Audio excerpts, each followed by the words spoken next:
నేను చెప్తున్నాను, నువ్వు ఒంటరివాడిగా ఉన్నప్పటికీ నీ ఇల్లు ఒంటరిగా ఉన్నప్పటికీ నువ్వు చాలా గొప్పదానివి. హల్లెలూయా, హల్లెలూయా. ఒక వ్యక్తి పొలాల్లో ఇల్లు కట్టుకొని నివసిస్తూ ఉన్నాడంట. పొలాల్లో ఇల్లు కట్టుకొని నివసిస్తూ ఉంటే కొంతమంది ఆలోచించారంట, ఆ ఇంట్లో వెంకయ్య గారిలాగా ఒక ముసలాం నివసిస్తూ ఉంది. అయితే ఆమె కాడ కొంత డబ్బు ఉంటుంది చూసి కొంతమంది దొంగలు అనుకున్నారంట, పోయి ఈ రాత్రి ఏ విధంగా చేతనైనా సరే ఆ ముసలాం దగ్గర డబ్బు మొత్తం లాక్కుని వచ్చేద్దాం, అవసరమైతే ఆ ముసలాన్ని కూడా చంపేద్దాం అని చెప్పేసి అనుకున్నారంట. ఇక దొంగలు మొత్తం ప్లాన్ చేసుకున్నారు. ఒక 10 మంది దొంగలు పోయారు. రే, నువ్వు ఈ రోడ్లు చూస్తూ ఉండరా, నువ్వు ఆ మూలు చూస్తూ ఉండరా, నువ్వు ఆ గేటు చూస్తూ ఉండరా అని చెప్పేసి అనుకునేసేసి ఈ ముసలాం ఎక్కడ పడుకుందా అని చెప్పేసి అని ఆ డోర్ అలా తీసాడంట. నాకు పులకరిస్తుంది నా శరీరం. ఆ డోర్ అలా తీసాడంట. జాగ్రత్తగానండి.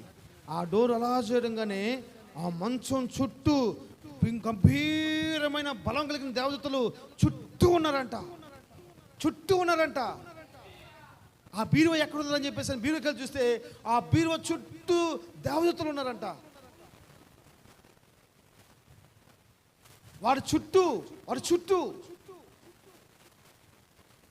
ఇది సత్యం. యేసు ప్రభుని ఆరాధిస్తున్న దేవుని కుమార్తె ఇది సత్యం. లోకంలో ఉన్నవాడి కంటే మనలో ఉన్నవాడు గొప్పవాడు. స్తోత్రం. నేను అప్పుడప్పుడు అనుకుంటా ఉండేవాడిని, ఈ పరిచయం ప్రారంభించిన కొత్తలో ఎమీమా, నేను చెన్నై వెళ్తా వస్తూ ఉండేవాడిని.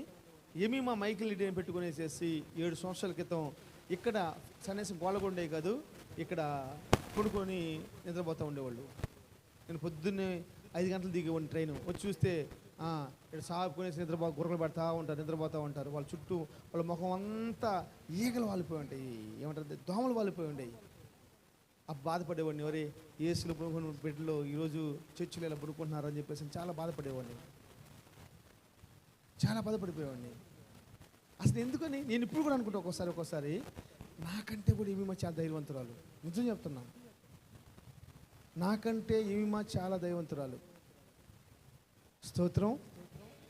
నేను చెప్తున్నాను, మీ హృదయాల్లో దేవుడు నివసిస్తే మీకంటే బలవంతులు ఇంకెవరు లేరు. అమ్మో, నేను పానమ్మ, కుక్కలు ఉంటాయి ఆ పక్క, నేను పాను.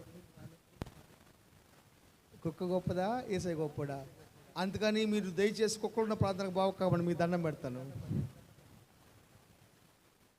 కుక్కలున్న ప్రాంతానికి మీరు పోవద్దు.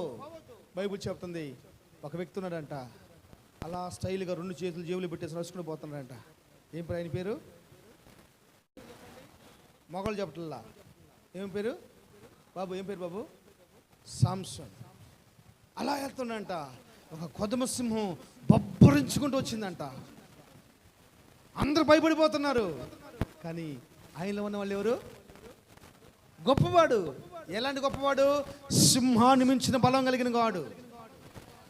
ఏ బలమైతే కలిగిందో ఆ బలాన్ని మించిన వాడు ఈ బలవంతుడు.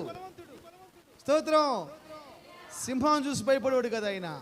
ఒకే గుద్దుగానే బైబిల్ చెప్తుంది, గొర్రె పిల్లని చీల్చినట్టు చీల్చేసాడు.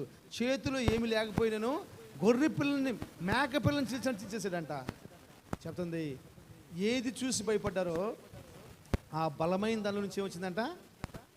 తినుటకు ఆహారం వచ్చిందని రాసి ఉంటుంది. ఆ బలమైన దాని నుంచి ఏమొచ్చింది? తినుటకు ఆహారం వచ్చేసిందంట. నేను చెప్తున్నాను, ఆ ముస్లాం ఇంట్లో దొంగతనం కాపాడగలిగిన దేవుడు ఏమ్మా, మన దేవుడు ఎంత గొప్పవాడు. కీర్తన గ్రంథము 34వ అధ్యాయము 7వ వాక్యం. కీర్తన గ్రంథము 34వ అధ్యాయము 7వ వాక్యం.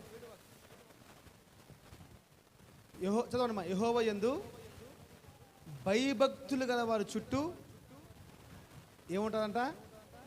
అంటే ముస్లాం చుట్టూ కాపలా ఉన్న దేవదూతలు అని చెప్పేసి నేను అర్థం చెప్పానంటారా? వాక్యం కూడా అదే చెప్తుంది, సాక్ష్యాలు కూడా మనం అదే అంటున్నాం.